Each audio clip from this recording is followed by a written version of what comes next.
Reports have surfaced that Secretary to the Ministry of Power Dr. Suren Batagoda had given special instructions to settle an outstanding payment of Rs 840 million to a private power plant in Embitilipitya for obtaining electricity without PUCSL approval.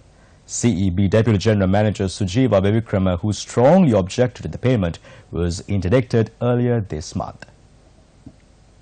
The long-term agreement to obtain electricity from the private power plant in Embitilipitya expired in 2015 and it was renewed for another 3 years following an agreement reached with the CEB.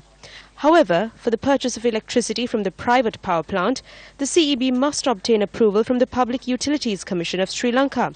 Yet, until now, the Commission had not given permission for this. The Deputy General Manager for Energy Purchases at the CEB, Sujiva Bevikrama, had opposed to make the payment in such a backdrop, and speaking to Newsfirst earlier this month, he said, for this very reason, he was interdicted. Since there was no approval obtained from the Public Utilities Commission, I informed my additional General Manager, Karyavasam, that I cannot release the funds. He said since the CEB had purchased electricity, it is mandatory to make the payments. I said I cannot do so without the legal contract. Following the interdiction of Bevikrama, CEB General Manager A.K. Samarasinghe on the 17th had written to the Secretary to the Ministry of Power, Dr. Suren Batagoda, seeking special approval to settle the payment.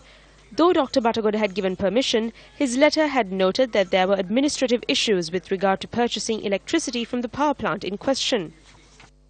The